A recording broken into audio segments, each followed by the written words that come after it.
Officials of the Ministry of Education and the Free Senior High School Secretariat have been meeting with the heads of some Category A senior high schools across the country. The stakeholder consultative meeting was to assess the performance of students and also deliberate on ways to address some challenges denting the Free Senior High School program.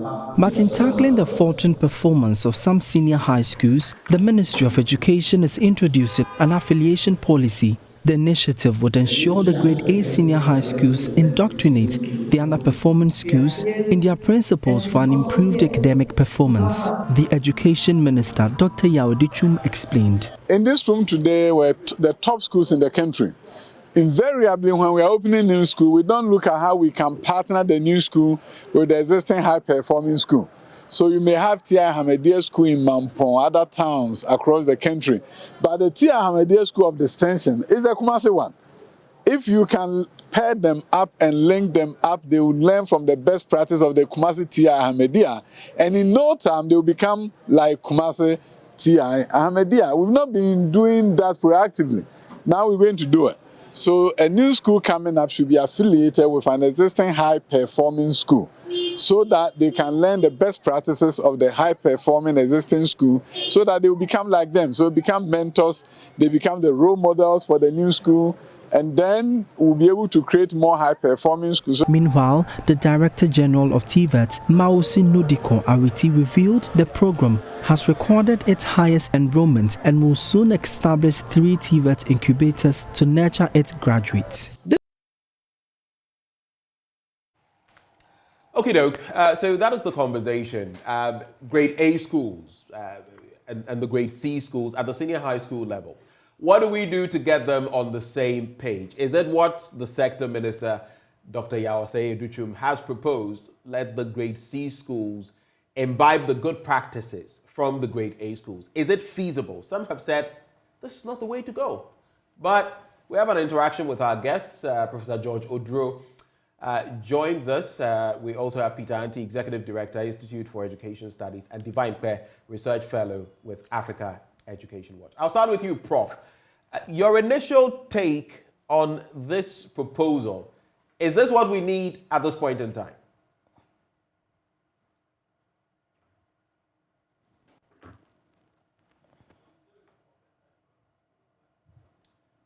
Prof, you may have to unmute for us so we can hear exactly. Oh, sorry. Good morning to our listeners and co-panelists.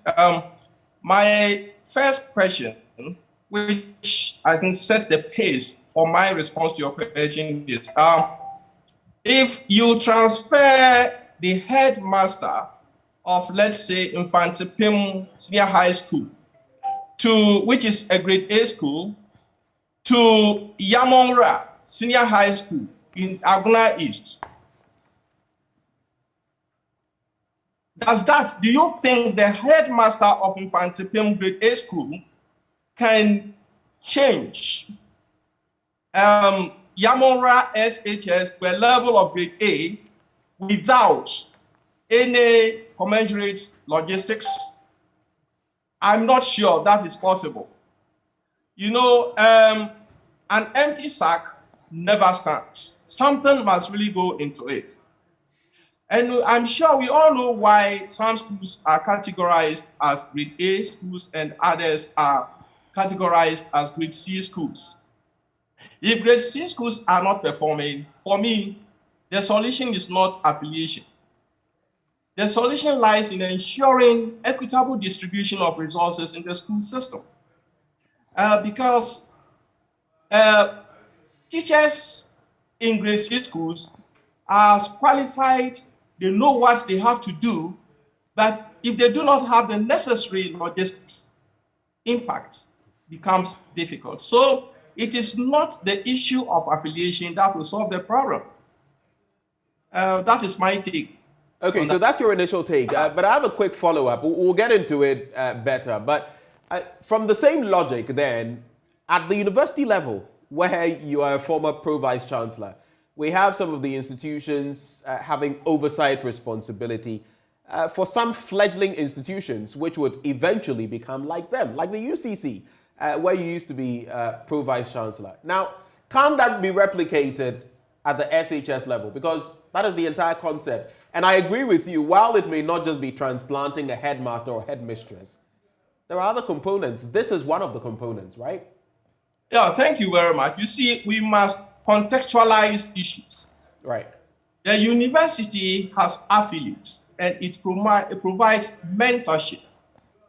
That mentorship basically relates to how things must be done. And don't forget, before any university college is permitted to be accepted as an affiliate institution, that university college must have met some standard qualification requirements, criteria by the National Accreditation Board, now Ghana Tertiary Education Commission. So the fundamentals for ensuring quality teaching, fundamentals for ensuring quality learning are there. And so what University of Cape Coast does is just to mentor the mentoring institution as to how best they can maximize the resources they have in improving teaching and learning. That is what it does. You see, so if you talk about affiliating grade C schools to grade A schools, when the fundamental requirements, needs of the people, if you talk about lab, for instance, if you have a grade C school that uses maybe colports in helping children to conceptualize the phenomenon of heating as against infantile that has the equipment, the requisite equipment for doing that, and you're talking about affiliation. At the end of the day, they are going to write examinations that will not use colports. So for me, affiliation is very good when we think about sharing knowledge, sharing pedagogical skills, then that one becomes possible. But if the inputs are not there, the processes are default, then we cannot talk about affiliation. I think for me, it is a misplaced initiative. Interesting. Let me find out from you, Mr. Anti. Prof thinks this is a misplaced initiative. He's giving us his reasons. What were your initial reaction to this bill? Let me just ask you, what went through your mind when you heard this suggestion from the Minister for Education? Hello, Mr. Anti. Thank you very much, and good morning to your viewers and my co-panelists. Good morning to Prof, my former Pro-Vice Chancellor. When I heard this, in fact, it's something that I have a paper on that will be published somewhere during the year. So when I heard this, I was a little bit, I asked myself, this is interesting because it's something that I've been working on for some time now. And I normally look at policies from a different perspective. I ask myself, what problem do we intend to solve? And what problem have we identified that would necessitate such a policy? Now, without trying to write off this policy, I would naturally wait for the policy document from the Ministry of Education to give us a comprehensive understanding of what they think this affiliation policy entails. It might be different from my understanding of the affiliation policy. It might be different from the understanding of others on what an affiliation policy is. But if the ministry would want a very robust input, a potent one from professionals like us, like Prof, like Divine, they will need to put out a comprehensive write-up or policy brief on this so that we can make the necessary input. But it might interest you that we've been doing affiliation for some time. It's recently that it seems not to be in the system. You remember that somewhere late during President Rawlings' time and then early during President Kufuor's time, there used to be some yellow science resource buses that were in our district. And what that resource buses were doing was that they used to carry science students from schools that were not having laboratories to schools that had very well-resourced labs. So the science students will move from a school like St. Francis Senior High School in Odan to Odan Secondary School for them to have their practicals there. That is a form of an affiliation. So Okay. we would need to understand what the minister means by his affiliation policy. Then we'll be able to make genuine inputs into it. But for me, I don't think it's a policy that should be rubbish at this stage of its discussion. You say you've been working on a paper on this particular subject. What led to it? I don't know if I'm supposed to say it, but I've been doing some research work for the past 4 years, and on basic education for my PhD thesis. Okay. This is one of the things that I'm looking at, and it's an interesting thing that the minister is talking about it this time, and I think that it's a good thing. They will need to let us know what they mean by it, because my understanding and my readings and findings on the affiliation system as pertains to other places might not be what the minister wants to do. But if what I know an affiliation policy to be is what the minister wants to do, as explained by Professor Odro, I think that is something that we can all support and push for in our various levels of education. All right, so from where you said, it is clear that you are not against this, but you are for it to a certain degree. And since you're studying the area, I'd just like to find out from you, what should go into such an affiliation in terms of a rollout?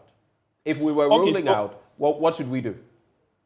So if you want to roll out an affiliation policy for senior high schools, I heard the minister talking about new schools coming up being affiliated to category A schools. I don't think that is what should be. I think what should be is that we have already schools in the system that are clustered around a particular area. And some of these schools would have to pick certain lessons from the category A schools or the good schools within that same catchment area. Sometimes the distance might be close or it might be far. Let me give you an example. So around Cape Coast, you have a school like Wesley Girls, you have Infantipe and so on. But then when you go to Elmina, we have Edinamai. When you go to Efutu, we have Efutu Senior High School.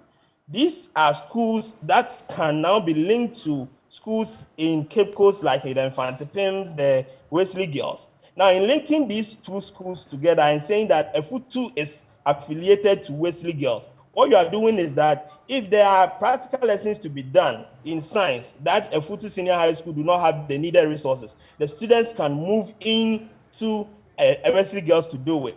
If there are workshops, teachers in Wesley Girls can move to Efutu to have that kind of interaction, what we call collegiality between the two. So maths teachers in Wesley Girls can have a workshop with maths teachers in Efutu Senior High School, and they exchange ideas in terms of pedagogy and other things. In terms of at the head level, the heads in Wesley Girls can have a meeting in terms of how school administration should be carried out, and that kind of exchange of ideas can be carried out. And in doing that, we will have a format that these schools that have been affiliated to the category A schools would have to go through in order that within a period of time, they might be brought up to a certain level. It is true, as Prof said, that you can do this, but you need to provide the down school, the category C school, with the needed resources. So all across the world, affiliation policies are short-term. They are not long-term.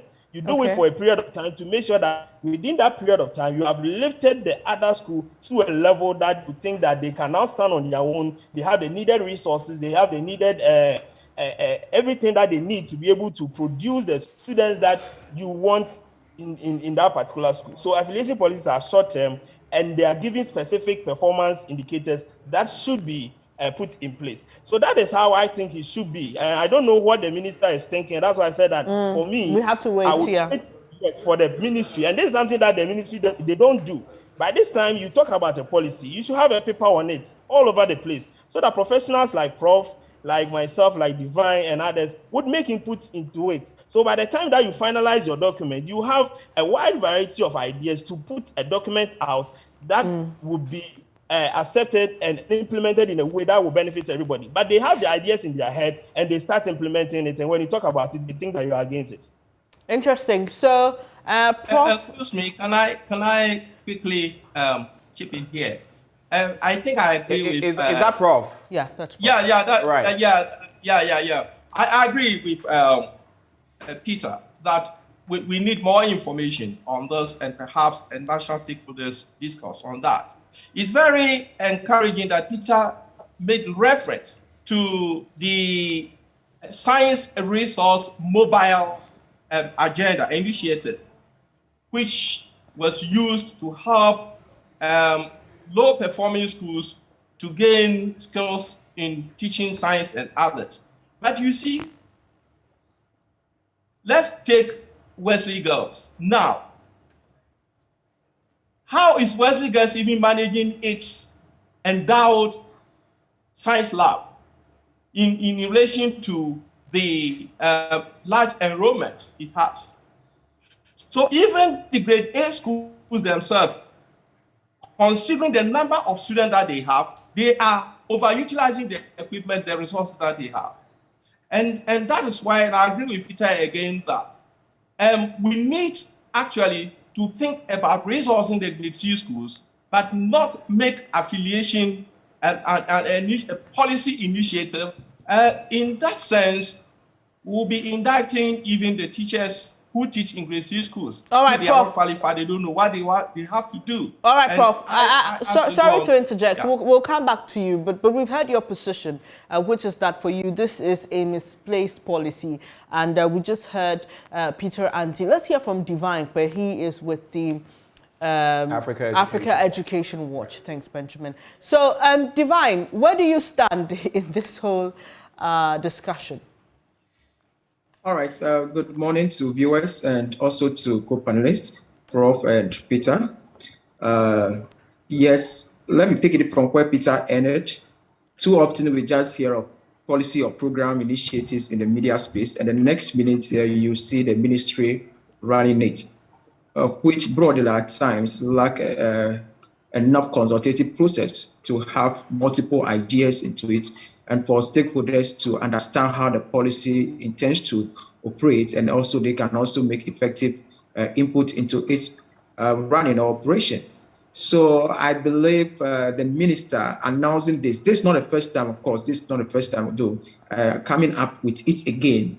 I believe by now they would have come out with a document that is going to guide the implementation of this particular initiative. It is also early day yet for us to entirely dismiss the idea of this affiliation program or policy.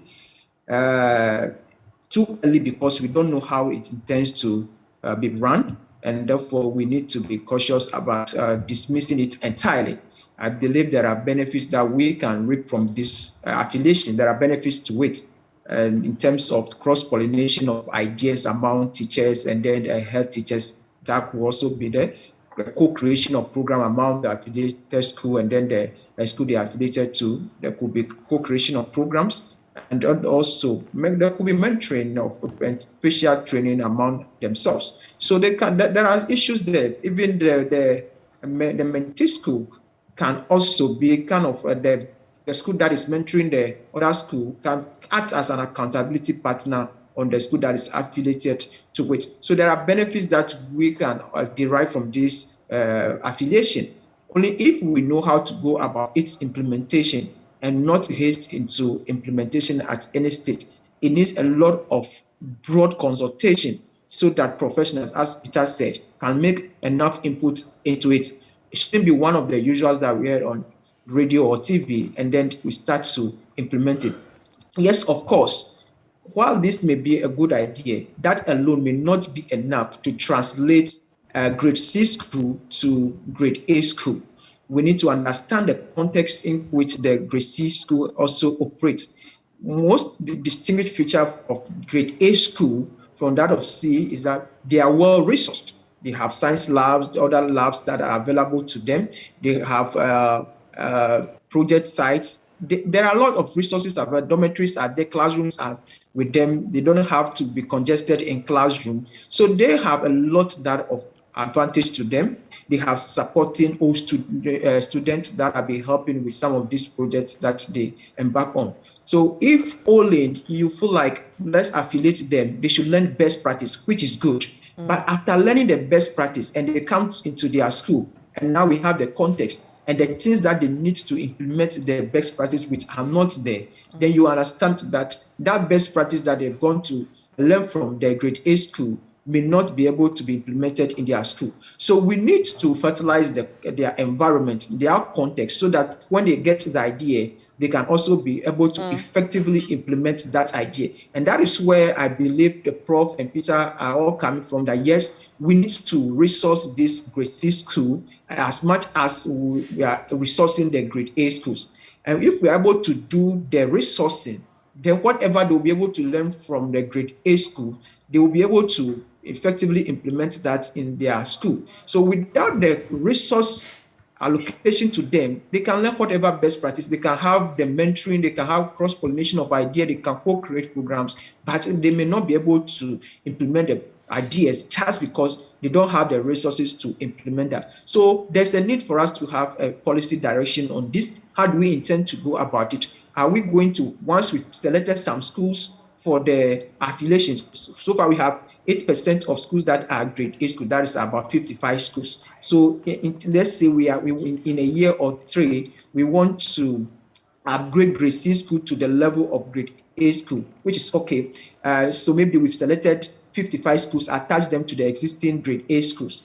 So what are we going to do within this particular time frame that we've given ourselves to upgrade the grade C school to the grade A school? What are we going to do aside day sharing ideas? Are we going to have special grants allocated to them to improve the infrastructure in their school? Are we going to have a special grant that helps to upgrade the training skills of their teachers as far as their continuous professional development in school? What is the direction? Or just that we peg you to St. Peter, we peg you to Achimota, we peg you to Accra Academy, and then that ends it? Is that how it's going to be? No, we believe that there will be more intervention, there will be more resources that will be demanded for its effectiveness. And therefore, we shouldn't just say that there will be affiliation and then it ends there. We believe that too often just coming up to talk about idea and then we do not get the enough component of it. At times, it creates some of this difficulty among the policy analysts, whether this is something that you even want to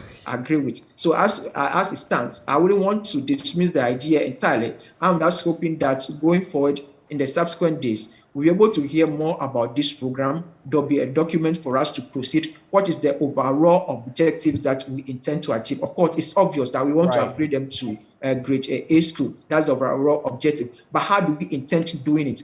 Is it just ending that, okay, I have pegged you to this school and ends there? Or there's a special attention that is going to be given to it? We know of interventions like SIP, Secondary Education Improvement Program, that gives special attention to less endowed school or underserved schools so that they can also improve. With that, such school, they have special grants so that they can improve situations in their school, so that they can come out of the level in which they are. Right, so if we are going to something like that, is there also going to be a special grant to support its implementation? So funding crucial there. Prof Oduro, very quickly on this bit, 2 interesting bits I want you to look at. The first, we know that with the over 700 senior high school level institutions that we have, only about 8% of them are grade A. And you look at the fact that there are higher concentrations of grade A schools in some regions. Look, for example, at the Greater Accra region, Central region, maybe the Ashanti region, compared to maybe the Oti region, the Savannah region, and others. So there are disparities even when it comes to these A-class schools. We also know that out of this 8%, these 8% contribute about 46% of those who roll over, continue to the tertiary level. So the question then is, how feasible is it with this paucity of grade A schools to spread them across, whether regional borders or however the framework will be, to ensure that the other 92% are actually able to tap into them? That's my first bit to you. Well, thank you very much. You see, it's because of some of these issues that you have raised that, for me, I dismiss this initiative at birth. You see, he who has ever been bitten by a snake runs away at the mere sight of a worm, harmless worm. We have seen, and I have seen, where policies are implemented in recent times. You hear radio announcement, the next time it becomes a policy. And once it becomes a policy, interrogating it becomes difficult.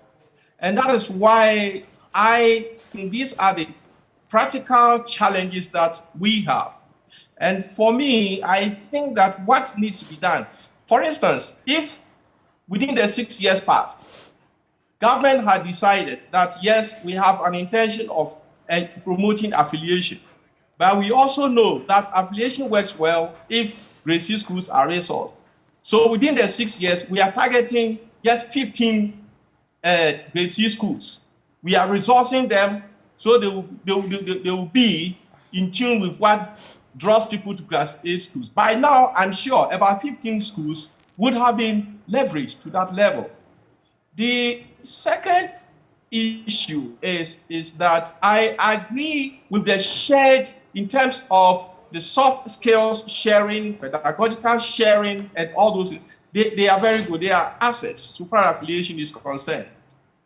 But affiliation will become meaningless and will perpetuate grade C school level if it is not properly planned, if it is not based on equity so far as resource distribution is concerned. And that is why I reiterate that previous experiences. Do you foresee that even if this is going to be rolled out, it would be done on a purely regional basis, restricted to regional borders? So you have some schools understudying, the grade A schools in a particular region, and it stays there? Or should the framework be extended, looking at the small numbers of grade A schools? Well, I think we wait for the Ministry of Education to come out with its details as to how it intends doing this. But I'm just wondering, take the central region, if you take a grade A school, we have Infante Pim, we have Wesley Girls. Already, there's pressure on their facilities. And the academic calendar is also so stiff in such a way that flexibility is an issue. So how practically is this going to be done? I think the minister should come out clearly so we can make informed contribution to this. Let me come to you, Peter. There are those who say, in the first place, we shouldn't be grading our schools. They are for inclusive learning. So mix the good students with the not so good students. Ensure that all the schools, at least, like Prof said, meet certain standards. And let's see how the positive learning attitudes of the good students could wrap off those who are not so good, obviously with supervision from well-trained teachers. Too bad. I'm told we lost Peter there. So Prof, if you don't mind, you can answer that question about solving our education problem with regards to quality by encouraging inclusive learning instead of categorizing schools grade A, grade C, and grade B.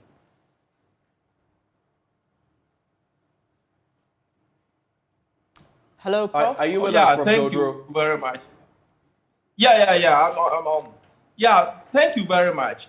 Mixed approach to teaching is very good because students learn better when they are engaged with their peers.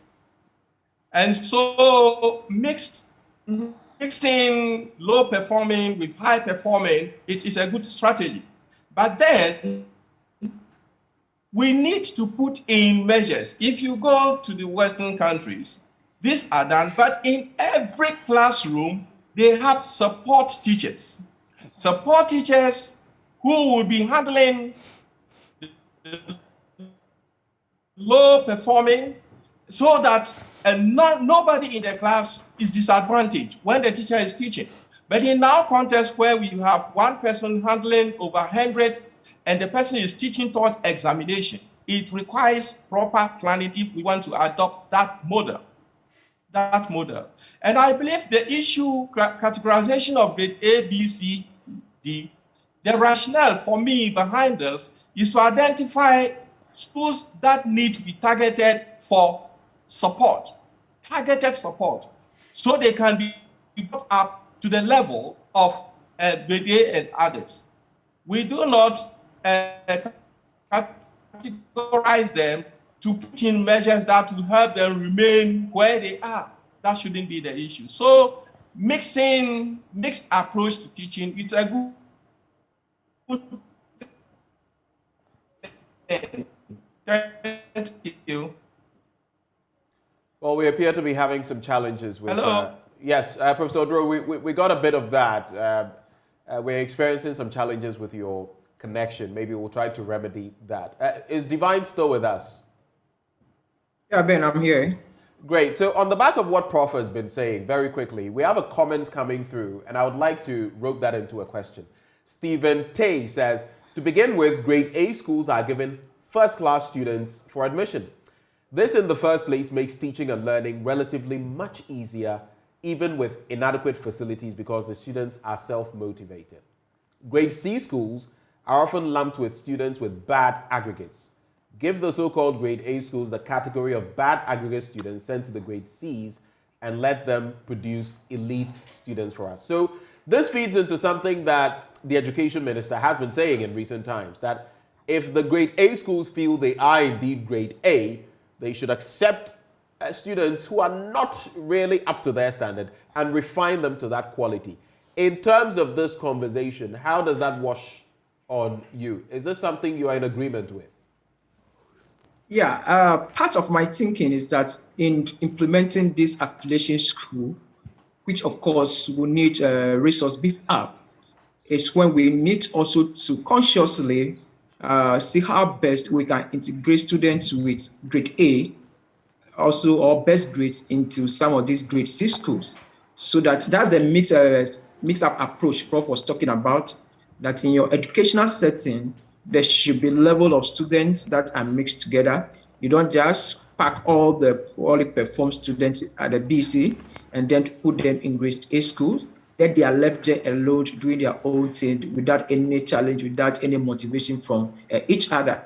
If we consciously want to improve from grade C to grade A, how best do we even integrate some of these best grades into the grade C school?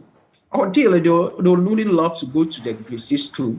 But if they've seen that, okay, at least this school, grade C school, is attached to a grade A school by name alone, probably psychologically that could have influenced a child going there.